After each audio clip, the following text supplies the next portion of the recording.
Hi, eighth graders. Today we're going to look at the poem Birdfoot's Grandpa, and we're going to do some annotating of this poem and looking for the theme. You can follow along on your screen and kind of do this as I give directions. So the first thing we're going to do is read the poem all the way through. It's called Birdfoot's Grandpa by Joseph Bruchac. The old man must have stopped our car 24 times to climb out and gather into his hands the small toads blinded by our lights and leaping live drops of rain. The rain was falling, a mist about his white hair, and I kept saying, "You can't save them all. Accept it. Get back in. We've got places to go." But leathery hands full of wet brown life, knee-deep in summer roadside grass, he just smiled and said, "They have places to go too."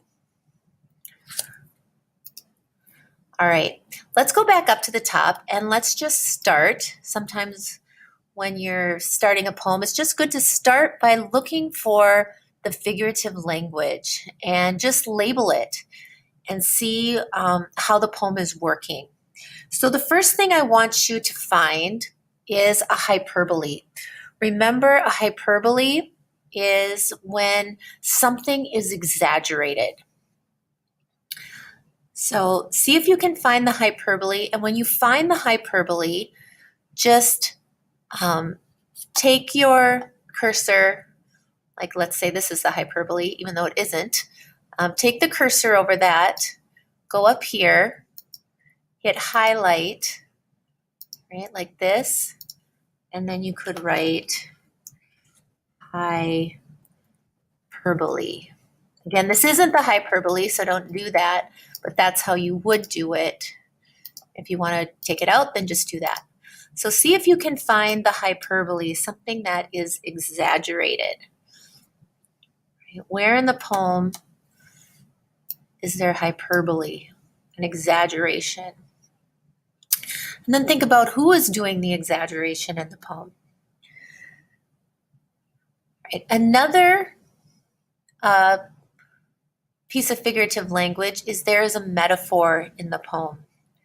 See if you can find the metaphor. This metaphor is a little tricky because of the way it's written, but I will give you a hint. The metaphor is in the first stanza. Okay, this is the first stanza. The metaphor is somewhere in there. A metaphor is a direct comparison of two dissimilar things. Okay, when you find it, highlight it and label it as a metaphor. And think about why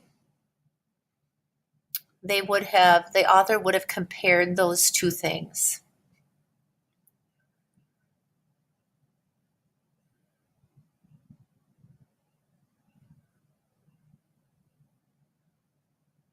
Once you have found that and labeled it, this poem's main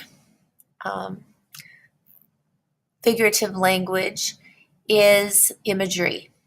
Imagery is the author bringing pictures into our minds by using descriptive language. There is a lot of descriptive language in this poem.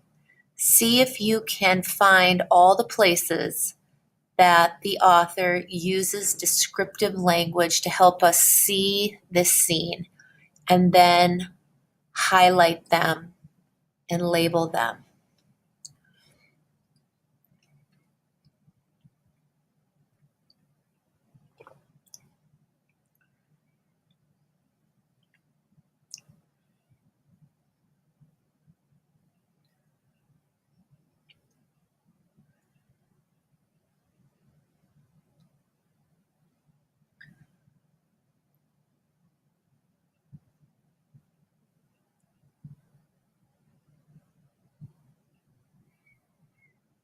Right. Once you're able to find the imagery, there are basically two characters in this poem,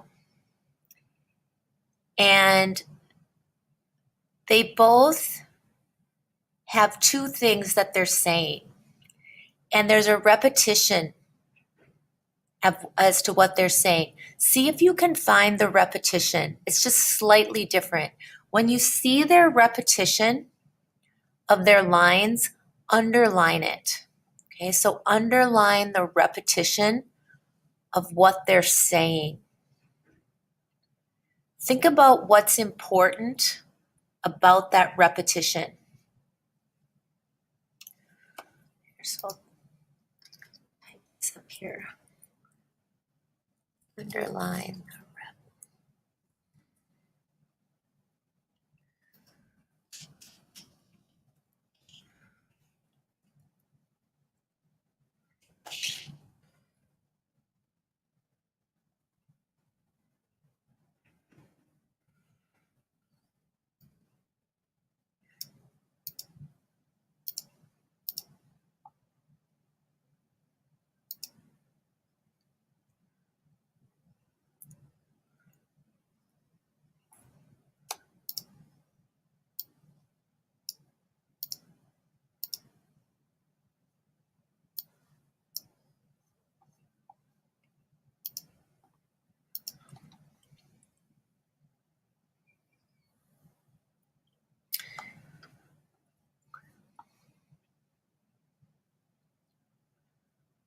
Right. Now, think about where you underlined, right? And I want you to think about, what do you think the theme of this poem is? The figurative language, the repetition should all be giving you clues as to that. And when you see the line that you think holds the key to the theme, I want you to put that line in bold.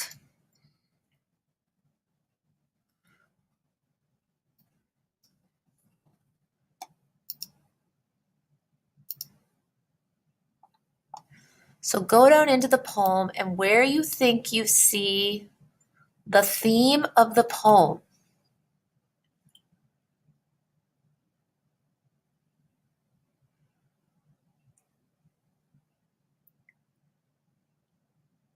I want you to put that in bold letters.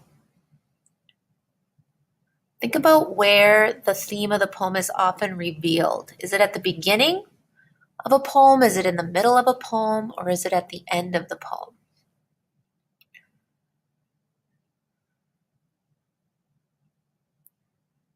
Right. Then you're going to write a paragraph that states the theme and gives two pieces of evidence to prove the theme.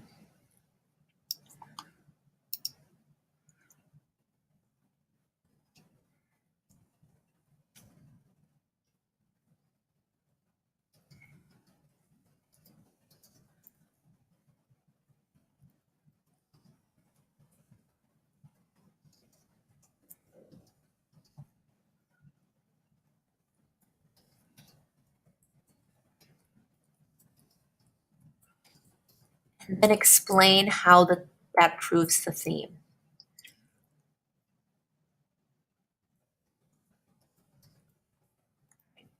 Now, I might have went a little fast for some of you.